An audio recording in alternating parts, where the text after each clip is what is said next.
Hello, I'm Sam here and welcome to Byte Back, your podcast exploring the intersection between psychology and technology. Today we'll be sharing 5 clips from 5 of our best episodes. But first, I have to start this episode with some sad news. Byte Back will be coming to an end, at least for now. I have and always will have a passion for psychology and technology, and maybe one day I'll pick up the mic again to host this show. But right now I'll be moving on to other projects, continuing my work in the podcasting and video space. It has been an absolute pleasure hosting and producing this podcast and working with everyone on the Byte Back team. I want to say a quick thank you to the graphic design team for producing such incredible graphics and images over the years.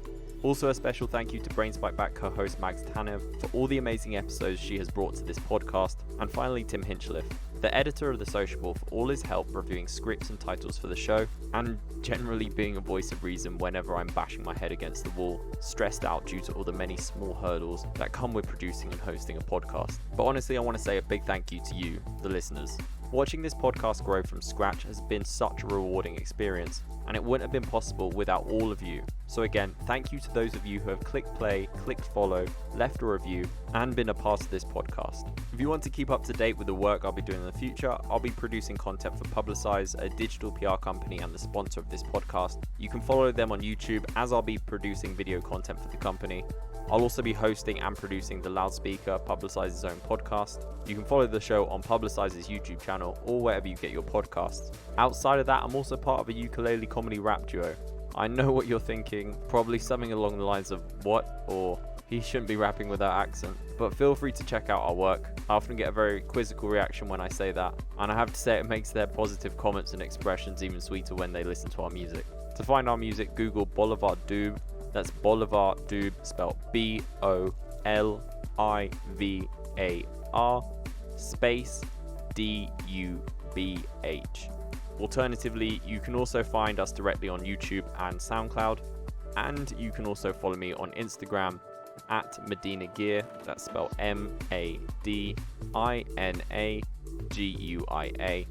and on Twitter at Sam B Gear, and Gear is spelled G-U-I-A.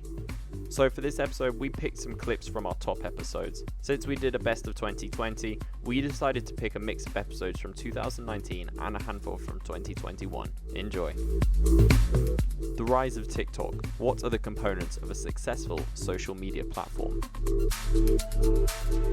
Now, I wanted to start with the real superstar of 2020, TikTok. To give an example of the company's success, if surprisingly anyone listening to this doesn't know them, according to Orbello, in the first quarter of 2020, there were a total of 315 million TikTok downloads worldwide. And not only is this a 58% increase from the previous quarter, more impressively, it is also the highest amount of downloads an app has ever received in a given quarter. What I want to know is why and how did TikTok become so successful? This is a really great question, and there's a number of components that make a social media platform, and knowing what those components are actually helps you as a creator, because we are the products for all social medias. The advertiser is the actual target customer. So if you understand that we are the product and that the attention game is the most important thing, then you know how to create content that aligns with the social media platform's goals, and that actually helps you break through the algorithm. So I'm going to paint in broad brushstrokes here because every social media is a little bit different. But the first thing that makes a successful social media platform is actually the psychological dopamine hits. The reason Facebook was so successful back in the day when it was only to college kids was because it was this new addictive thing. I actually saw a study, and I have to find it for you. There's a study that says social media is like 6 times more addicting than cocaine. And I 100% believe it, because every time you make a post and you get a like, you get that little dopamine hit. And it's this ever-growing beast. The more likes you get, the more upvotes, the more retweets, the more, playthroughs or whatever that metric is, the more you feel good about yourself. You're like, look at me, I'm doing really good. And there's this downside that is our self-worth gets attached to the social media dopamine hits. So that's the first part. The second part that is extremely important is fundamentally, the social media has to help you achieve something or get better at something. Gary Vaynerchuk, the massive creator and social media icon, actually talks about this. He mentions Instagram, how in its early stages, Instagram was only a photo sharing app. Instagram made us better photographers. If you look at each social media at version 1.0 of what it is, it makes you better at something. Twitter made it better for us to put our thoughts out in a concise manner. Snapchat made it really easy for us to tell these interesting short form stories. Vine took it to a whole new level with the 6-second storytelling. TikTok makes us really great at content creation. All the video editing skills that you gain from something like a TikTok is kind of like insane if you think about just how hard it is to do video editing outside of TikTok.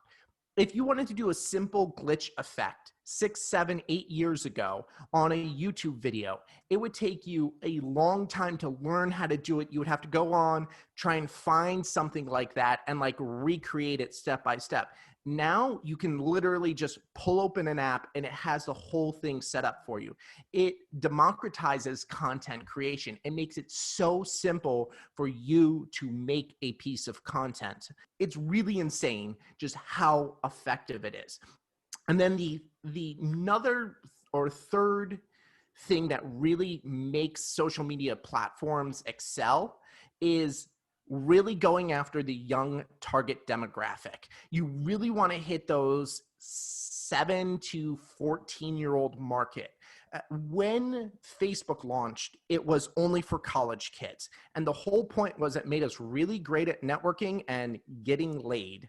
That was the main point of it. I remember being in college and being like, walking down my college and being like, who was in room 403 that I just walked by? Going into Facebook, looking up room 403, seeing who the girl was, you know, checking out her likes, trying to get to know her, and then like casually making a conversation that I was also interested in this topic, which now looking back on that, that's super like kind of creepy, but like that was the thing you did back in the day. And it allowed us to be more successful at our end goal of trying to hook up with another college kid. But Instagram went after that young demographic.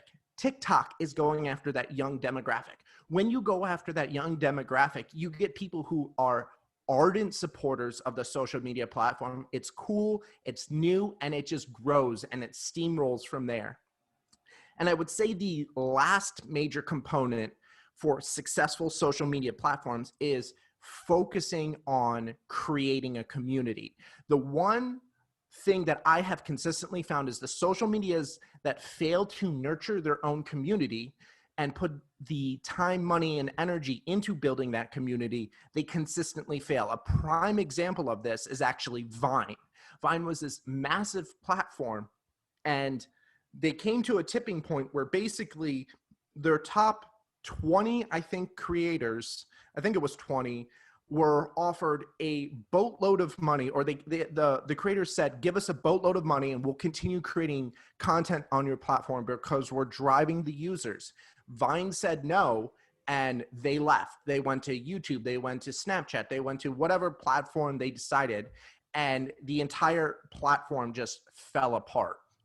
So those are kind of the major components. And as a user, if you understand this, you can start creating content that kind of resonates with your target demographic. You find that community, you focus on nurturing it and building up that small community, and then you create that content that creates those dopamine hits, creates the people staying on the site for a very long time, and all of a sudden now you start really excelling in the algorithm and it starts boosting you, so it steamrolls from there. How to retain more information, improve recall, and learn a new language. Anyone that listens to this show knows that I'm a big fan of meditation. So I'd love to know, how can meditation help with recall? One of my favorite topics. I love meditation. I don't mean to be self-promotional here, but I want to connect this to an idea. I have a meditation workshop that I call, quote, Empower Your Inner CEO with Mindfulness. Why inner CEO? Because meditation adds neurons to the brain. So it's a wonderful tool to enhance your brain. And in particular, it adds neurons to the part of our brain that I call your inner CEO because it's responsible for executive functioning. And that's your prefrontal cortex. Very loosely speaking, behind your forehead is your prefrontal cortex. And that's involved with various things, including directing attention, which is a prerequisite for learning and memory. And it enhances pathways between that, quote, inner CEO and our limbic systems, whose job it is, among other things, to get really upset and trigger fight or flight, which is a horrible thing for memory. So those who meditate improve their inner CEO's ability to manage the rest of the brain, if you will. We can see pathways thicken and enhance running from that logical command center that directs attention and is involved with memory to that emotional system that is also involved with memory, but can be both useful and unhelpful, as we will come back to later, I believe. So meditation is just fantastic for your brain. Look, in today's society, a lot of people want a quick fix. Meditation is not a quick fix, but I have had an almost daily meditation practice for over a decade now, and there's zero doubt in my mind, based on my experience and the solid peer-reviewed science, it will change your brain for the better. Lots of studies are being done about mindfulness. It's a relatively new field of science, but people like Dr. Richard Davidson has been leading research on the many benefits that mindfulness brings us. And for those who don't know, they probably do know because they're listening to you, but for people who aren't familiar with meditation, my analogy is that meditation is a mindfulness workout. So you can be physically active without working out, but if you get a workout, you're definitely being physically active. It's possible to be mindful without meditating. You can just be aware of the present moment with as little judgment as possible, completely focused. But if you sit down and meditate or walk and meditate, you're definitely being mindful. So I hope everyone out there can get more moments of mindfulness, even in the busiest of work days, because among the many other benefits that are shown to come with meditation, one of them is a boost to our ability to store and recall information. Yeah, definitely. What you mentioned there kind of reflects what I've seen. It seems like only good things are coming from meditation. I suppose the hard part is just being disciplined enough to implement it in your daily life. Well, if I can jump in Yeah, really yeah, go quickly for it. there, Sam, because this is so important, I think. This is one of my favorite topics, meditation. Another brilliant scientist named Barbara Fredrickson did a very clever study. I'll try to keep this short, but very clever study where she gave a bunch of people in the study an iPod with a couple kinds of meditation on them. What's called loving kindness meditation, you may be familiar with, and mindfulness of breathing meditation.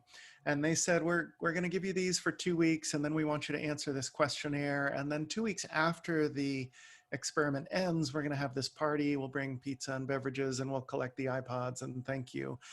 And the clever part of the experiment was what they were really tracking was how much did people use those iPods to meditate after the experiment was, quote, over.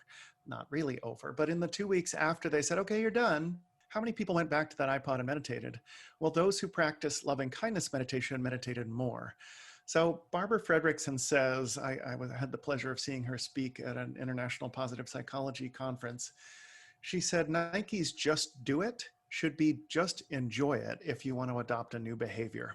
So for those looking to get into meditation, look, this might sound strange when I say loving kindness or its Sanskrit name, metta meditation, but basically you're trying to nurture positive emotions towards other people and yourself.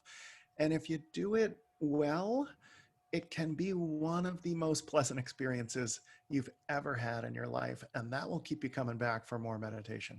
Mm-hmm. Definitely. I've only had, well, very positive experiences myself. And I kind of want to touch on our next topic, which is kind of similar because you mentioned it a little bit. It revolves around discipline, but exercise. How does exercise impact our memory? So bodies in motion have brains that produce more BDNF, brain-derived neurotropic factor, which long scientific nerdy story short, you can think of as learning aid for the brain. We needed to remember, as human beings in the wilderness, so to speak, we needed to remember in particular when we were in a new area, right? So if you and I are camped out with our family and community of people and we're in the valley we're always in, well, we know where the stream is, we know where the bear's cave is, and it's not as life essential that we learn new things as when we leave that valley and go outside and like, there's a cougar at the top of that mountain. Stay away from the top of that mountain. We need to remember that, right? So motion seems to generate our ability to remember more. So I hope some people listening to this are working out while they listen to it. When I want to really remember a new book, I will get it as an audiobook and I will listen to it while running. So physical exercise, fantastic for our minds and our moods, by the way. This is an aside, but again, as you alluded to, Sam, the trick with exercise is not knowing it's good for us, it's doing it, right? So the thing that got me to go from an occasional exerciser to a regular exerciser is coming across the science that exercise is not only good for our physical health, it's good for our mental health, happiness, cognition, and memory. I am not anyone's mental health professional, but peer-reviewed science shows that exercise is as effective as antidepressants in treating moderate depression in the long run. It boosts cognition. Kids who get exercise get higher grades. People who walk right before a test score higher on the test. So exercise is just a wonderful win-win that'll boost your body, brain, memory, and mood. Awesome. Yeah, no, I'm definitely a big advocate for exercise. In fact, you mentioning the audiobooks kind of highlights one of my real loves for podcasts, really. Yeah, Because I personally love to do yoga. I'll do like hours of yoga and stretching to nice. podcasts. And yeah, it's one of the things which I love about audiobooks and podcasts. The ability to multitask is so easy. And Yep, you can just absorb new information or just simply be entertained. yep. Changing the chatter of our inner voice from destructive to productive. I really wanted to have you on today because obviously we're a psychology and technology based podcast, but I think this element of psychology is particularly important for our everyday lives. And also, I think it's going to become increasingly important purely for the sake, and this is one of the reasons I wanted to have you on, is because Elon Musk is currently working on Neuralink, and I think a number of other companies are working on this technology where we will connect our brains with technology. And I think being able to control your inner voice will become more important than ever if we do enter any kind of state where technology is linked up. You're not going to want your thoughts going wild and perhaps searching all sorts of random things and not being able to control it. But also, even before any of that happens, I think it's just incredibly important for our mental health.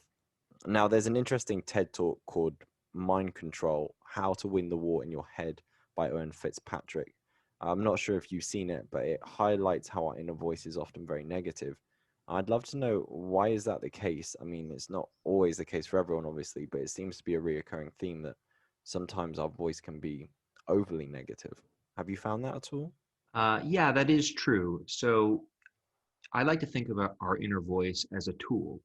It's a tool that we use to navigate the world. It's a tool that helps us problem solve, plan, narrate our experiences. It's a tool that helps us control ourselves. Now, a lot of the time that we need to use that tool is when we experience problems, and problems tend to have a negative tinge to it. So I think it makes sense in that sense that oftentimes when this mental capacity, this mental system is becoming activated, is in negative situations. But having said that, there is an enormous level of variability in how positive or negative people's internal conversations are.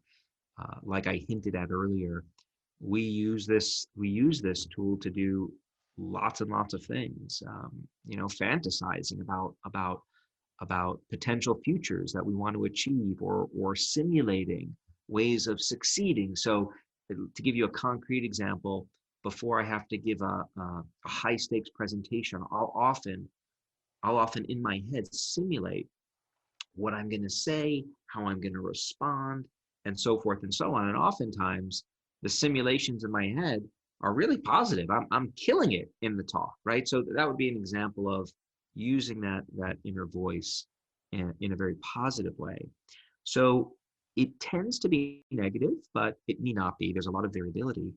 And perhaps the most important thing I think for listeners to take away from this conversation about the inner voice is that it's malleable, that science has revealed tools that exist that can reroute our inner dialogue so that if we find them going in the negative direction, if we find ourselves being overly self-critical or disparaging, we have the capacity to shift those inner monologues. And that I think is a really important nugget because it means we are not um, beholden to these kinds of verbal thoughts. Instead, we have the ability to control them.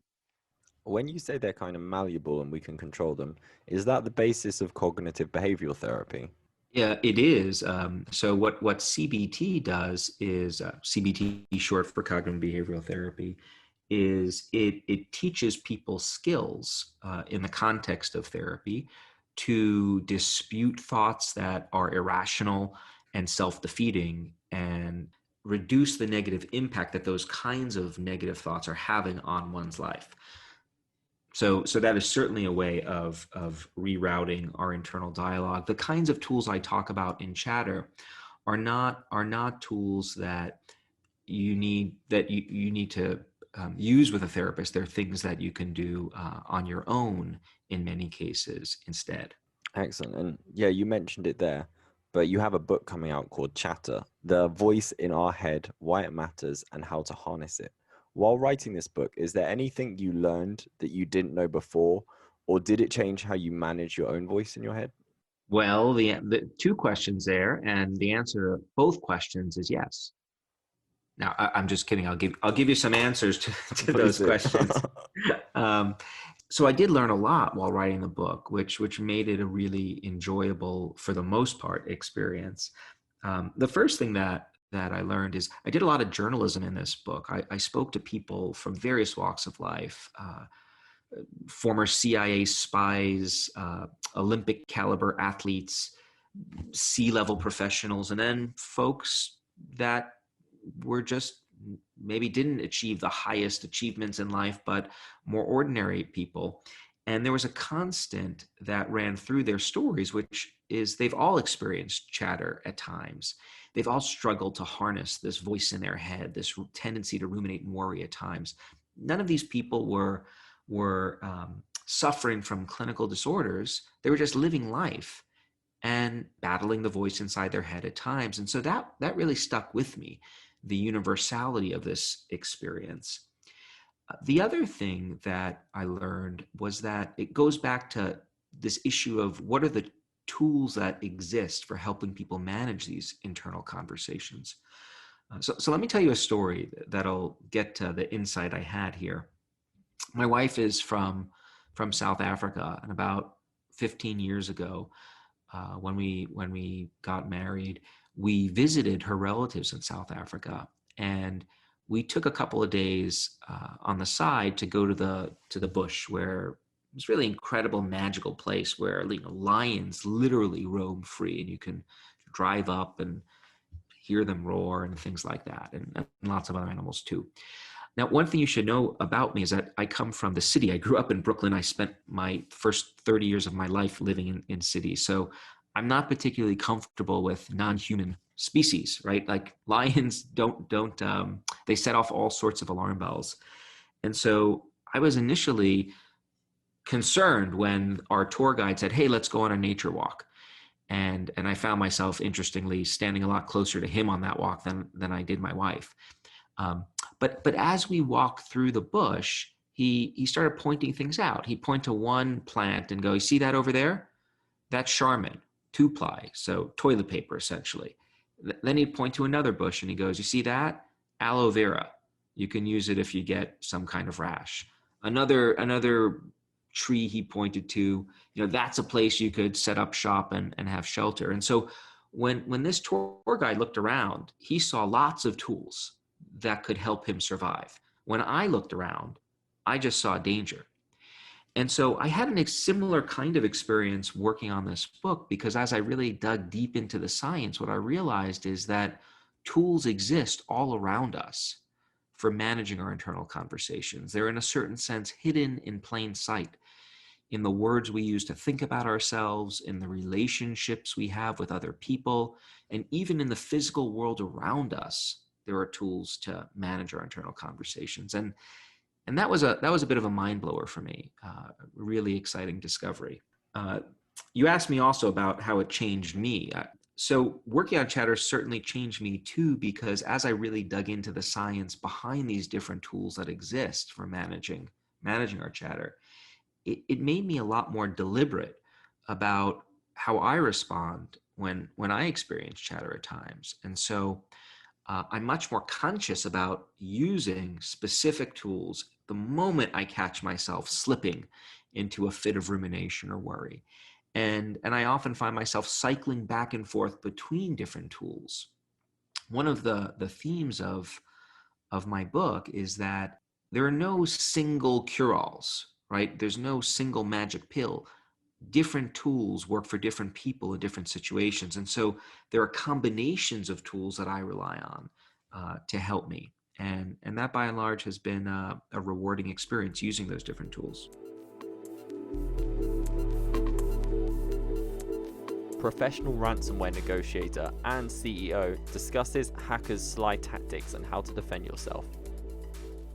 See, when I first heard about your company, I thought it was, I suppose I kind of maybe glorified the idea in my head when I think of negotiators, or certainly negotiators that deal with ransomware hackers. In my mind, I think I maybe watched too many films, Bill, because in my head I always think of it like how a hostage negotiator might negotiate with, I suppose, kidnappers or people that are taken hostage, and I see it as a real kind of high octane, really thrilling kind of process.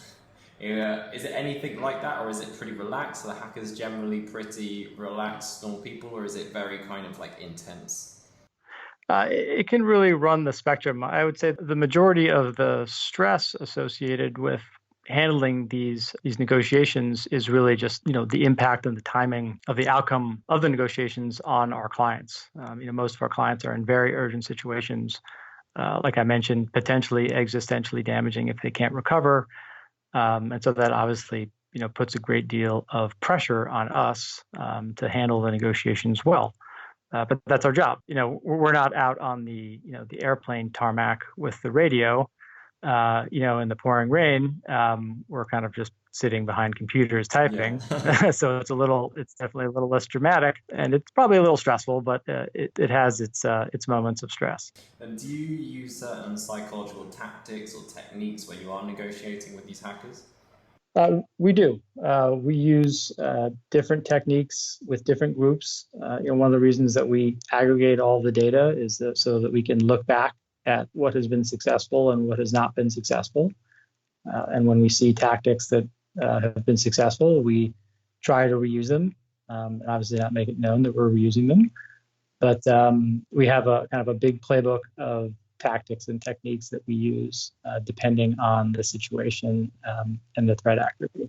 Would you be able to give an example? Is there anything that comes to mind, or anything that you use which I don't know, might be interesting for listeners that you're able to share? Yeah, we keep this information pretty close to the vest. We assume that everything we publish is that they read it and listen to it, and we don't want to give them the advantage. No, I understand. But on a separate subject, from what you know of the industry, do you find that the majority of businesses give in to hackers' demands, or do they refuse to do business with these hackers? Sure. So the majority of ransomware attacks that result in data being encrypted, the outcome of those does not even involve contacting the threat actor because they have workable backups. And frankly, that's the majority of ransomware cases, and most of which we don't even see, right? If we get contacted, it's because there's the possibility that negotiation and payment may be necessary. And when that is the possibility, we always advise running that in parallel to other options to restore data, because it just saves time, right? If it's going to take you 3 days to comb through all your backups and see what's viable, you don't want to then start the negotiation process 3 days later. You want to run it in parallel, and then when you reach a point where you have option B ready to pull the trigger, rather than having to start option B and spending 2 or 3 days doing it. So I would say broadly, the majority of ransomware attacks don't result in even contact being made with a threat actor, because there's a workable backup and the company doesn't need to. With regards to cases that we handle that actually come to us where that's the possibility, I would say that it's the slim majority. Like, it's certainly over 50%, but it's not like 100% of the cases that we handle result in the company actually needing to make payment. If there's one thing that's really encouraging, is I think that a lot of companies, when this first happens and they realize, especially when there's no backups, right? We see that a lot, where either they don't have backups, period, or the backups have been wiped or encrypted. When we set our strategy and get into our negotiations, we tell the company, listen, you need to start restoring and rebuilding systems and bringing things back online, because this may take it may take a day or two, or it may take longer. So you can't plan on snapping your fingers when we make the payment and your network is just restored. So start rebuilding, start getting machines back online. We recognize there's not going to be anything there, but people still need to email. People still need to start processing orders. So start rebuilding your business, and we're going to do this in parallel. And if there's one encouraging thing, is I think once companies get past the initial shock, they start realizing and contextualizing the business value of what's missing. And they start finding ways to either recreate the data from other places that they didn't know about, or realizing that potentially the business value of what's been lost isn't that critical, which is always great, because it gives us more negotiating leverage to not pay when the business value of what they need goes down. But on the other end of the spectrum, we see our fair share of cases where the company is just rudderless. They have hundreds of employees that are idle. They have a warehouse that can't move product, and they tell us we will be out of business in 48 hours if we can't get back up and running, and we have no backup, so payments are only option. And so that happens as well. I suppose it's an expensive lesson as well. It's an expensive lesson regardless. I think it's regardless of how it goes. The former example I made or the latter. It's something that I don't think folks fail to remember as they bring their networks back up and hopefully change their security posture in the future. Exploring the dark web with an ethical hacker and former Israeli police cybercrime operative. I was told that, or one thing that I do know about the dark web is that it was released by the government to try and cover communication. Maybe you can explain the history or its conception better than I can, Alex. Yeah, that's correct. So the Tor protocol was originally developed by the U.S. Naval Intelligence Department of, I think it might have been the Department of Electronic Warfare, but it was definitely created by the U.S. Naval Intelligence Group. And the purpose of the Tor network was for people in various parts of the world, essentially State Department agents or other intelligence agents, to be able to communicate securely. So if their traffic is being monitored by the government of the region that they're in, they still have a message, they still have a secure pathway to communicate back to home without being compromised in the process. But from an operational security perspective, if the only people making use of this network are the spies and intelligence agents deployed throughout the world, then encrypted traffic coming in and out of that network is pretty identifiable to that agent. So what they did instead is they made it completely public. And by allowing the entire world to essentially create this second internet, essentially it creates enough noise within the network so that communications can still be done securely. And the Tor network is still used for that purpose. And it's by right now, probably by all intelligence agents agencies throughout the world.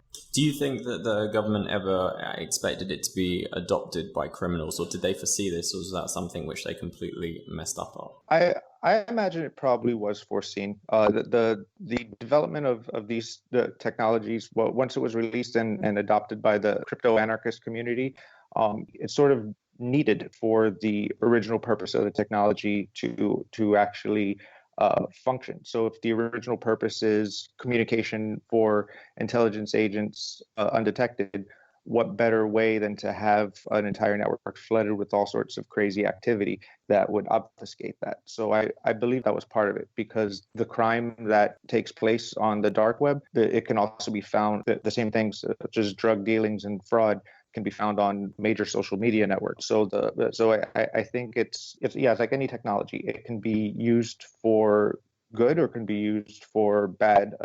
A gun can be used to attack or defend. Mm-hmm. And Alex Peleg, you worked for the cybercrime unit La Havre 433. Am I saying that right? Yes, you're pronouncing it right. La 433. It's a police unit, and it has the Israeli cybersecurity unit part of this major unit. It's a Israel-wide unit, but we have investigated crimes not only for Israel, because the nature of this activity is a global activity. It's very hard to say that only one state or only one police agency or federal agency is controlling this activity or can investigate crimes over the deep web. It's very hard because by the nature of the communications, it uses three hops in the internet, or three nodes, you may say, in order to establish communication. So communication originating from the US may end up in Nigeria or Netherlands or any other place in the world. So if you really want to investigate crime and cyber criminals, you must have the cooperation of the global federal agencies, and Interpol and the FBI and everyone work together in order to do the investigations. Yeah, I just wanted to ask, when that cooperation takes place, essentially the focus becomes on essentially the investigation of things that could be done, way to attribute the user behind the keyboard, ways to maybe reveal the user without looking at the traffic, because the traffic is encrypted. So the partnerships are needed, because there are things that can be done to exploit the protocols around Tor to actually reveal the user. And in order to do that from a law enforcement perspective, the international cooperation is often needed, and that seems to be where the focus would be, because the technology of Tor and other darknet technologies is pretty sound. Growing a company has many hurdles, from securing funding to expanding your business capabilities to ranking better on search. Each business challenge is uniquely complex. The solution to these challenges is growth-focused digital PR and marketing, and that is where our sponsor Publicize comes in. Publicize sets itself apart from traditional PR companies. It doesn't charge large retainers or churns out press releases whether you've got a newsworthy announcement or not. Publicize builds your business's online presence and gets high-quality PR and media coverage for startups and entrepreneurs who are priced out of a broken PR industry. And for a limited time only, exclusive to Byte Back listeners, you can receive an SEO assessment as part of your package for any tier of service at no extra charge with this special promotion. To find out more, visit publicize.co/BBB. That's publicize.co/BBB.